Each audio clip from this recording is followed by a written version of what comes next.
Sometimes when you find a small waterfall hidden deep in the woods, it feels like time slows down. Quiet, peaceful, where all you hear is the sound of the water over the rocks. Still, the photo did capture what it felt like to be there. The light is not directing our eyes to the waterfall, the foreground is too bright, so let's see if we can shape it into something closer to what I saw and what I felt. The first thing I'll do is to raise the exposure slightly to 1/3 of a stop around it, just to brighten up the image a bit. Then lower the highlights to around -49 just to protect the highlights.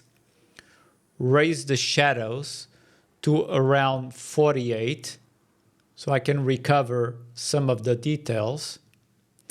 Lower the whites to -20 around it. To protect the highlights, mainly the waterfall is a little bit too hot. And since we are clipping some of the shadows, let's lift the blacks to around +40 around it.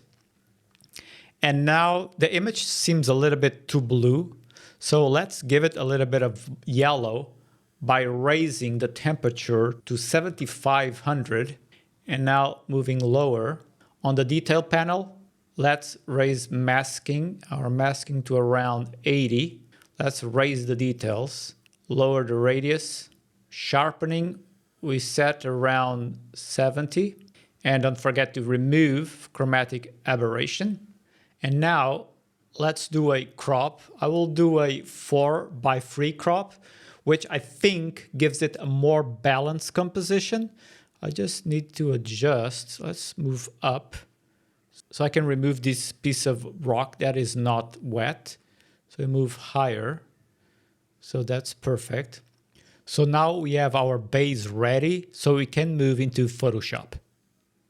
So I start with a curves adjustment layer, and I'll change the blend mode to a screen, which brightens the image. Obviously, this is way too much. So we apply a black mask, and we'll select the white brush and set the opacity to 20%.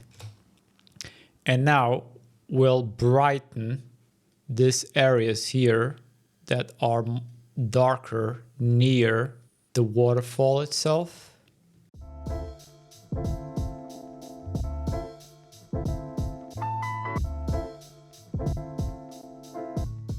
So I'll do a before, after, and this section here on the water, which is also a little bit too dark.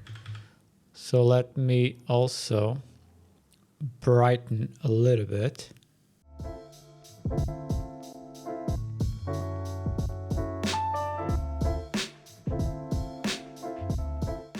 So before, after, so you can see we did a very good job in brightening these areas here.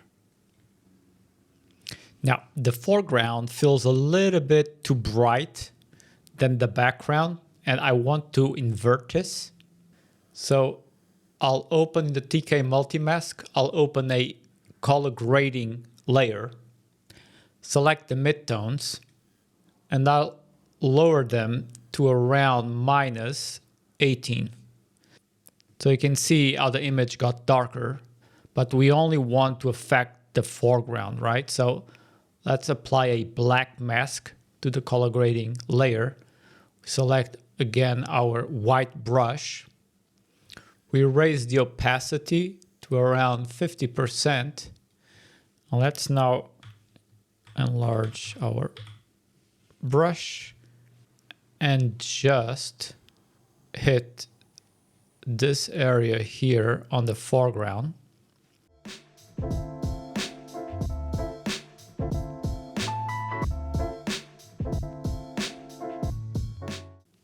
So you can see a before, after.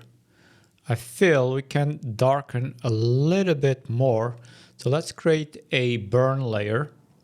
Select the dark brush. And now let's just dark a little bit here. This is a little bit too much.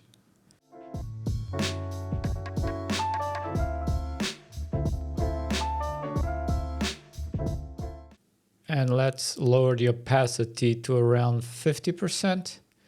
Let's do before, after, before, after. So if we select both, so now we have before, after. So I think this is looking good for now. If you're enjoying the video so far and you find these editing breakdowns helpful, make sure to like the video and subscribe to the channel. It really helps me keep creating this kind of content for you. Next, let me create a luminosity mask, and I'll select lights 1, but I want to edit, so I'll open the levels. Let's raise the highlights and maybe lower a little bit the midtones. I just want to hit these areas here in the background mostly. So I think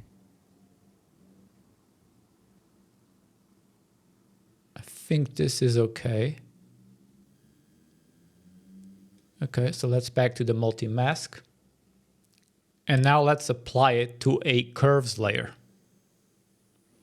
Now let's create a dodge layer, move the mask to the dodge layer, and delete the curves. We no longer need the curves because we're going to dodge the background. So we select the white brush and we lower here the opacity to 30% around it.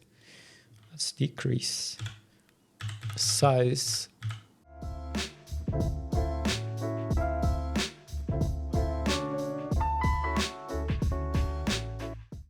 Now if you do a before and after, so you can see how we highlighted that section of the foreground, of the background, sorry.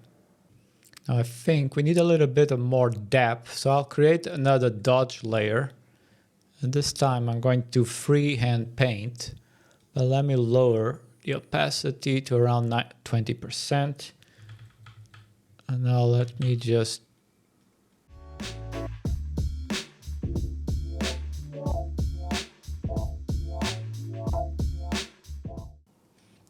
create a burn layer. So I can burn this areas here just to create a little bit more depth.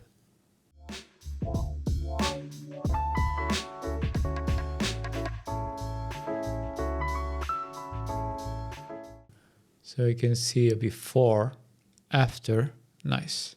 So let's go back to the dodge, white brush, and maybe we clear a little bit of more luminosity in these areas here.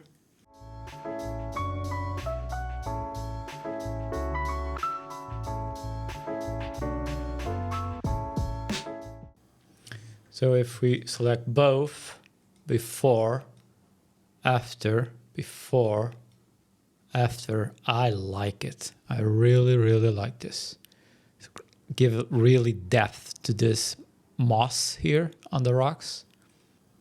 Now that I'm looking, I think these rocks here could be also have a little bit more luminosity in them. So let me select the white brush and see if I can illuminate them a little bit.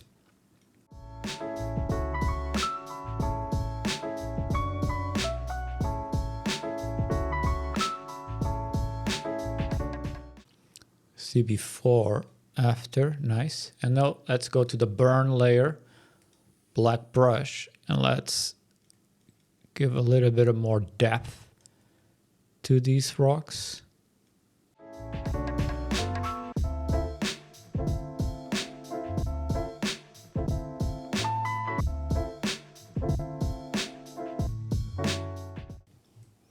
So if we select both, before, after,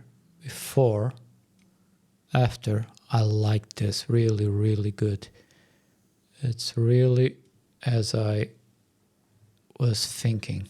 Now, I feel the background is still a little bit too dark.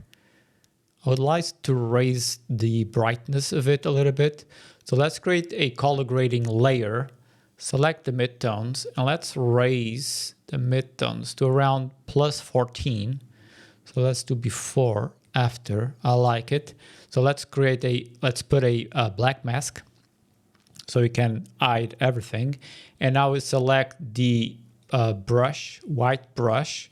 Let's keep 19. Let's do raise the opacity to 30 and enlarge our brush. And now we will only paint where we want it to be lighter or brighter. So also I want here on this sides of the water.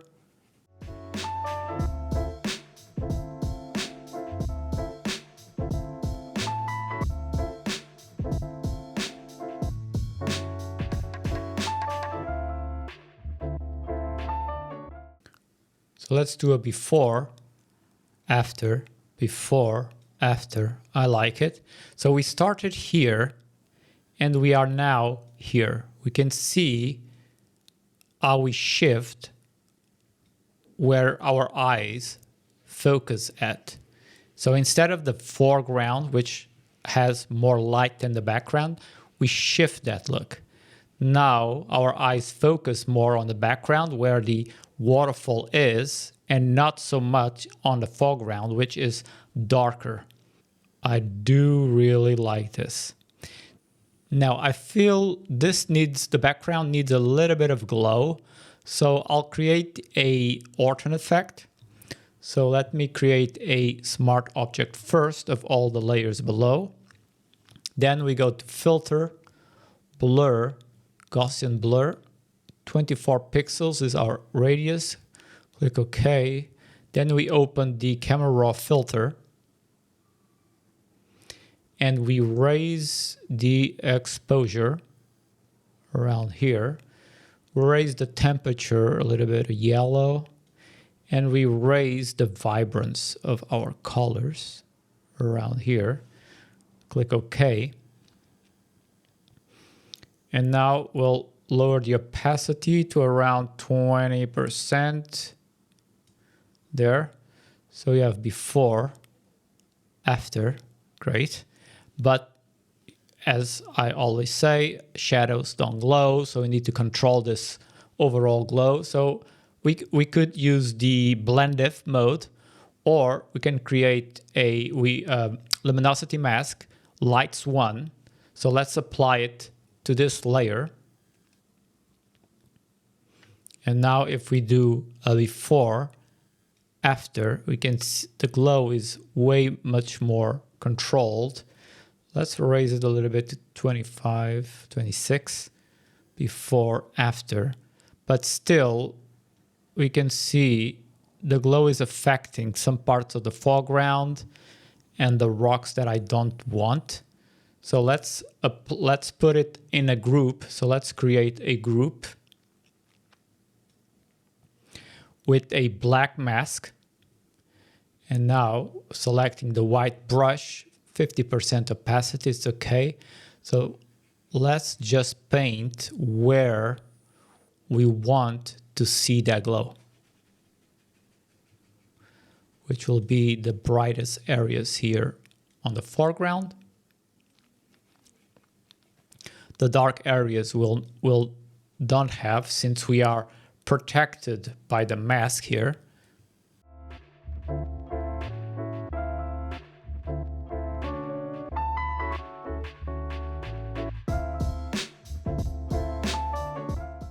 So if we see before, after is very slight glow, which is exactly what I want. I don't want to be too pronounced.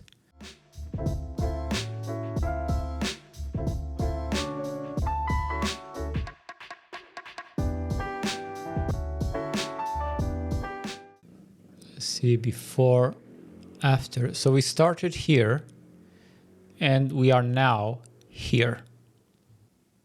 And now to finish, I need to remove some of the distractions I'm seeing here. So let me close the group and create a blank layer and select the remove tool. Let's zoom to 100%. So I want to remove this little piece here and this here.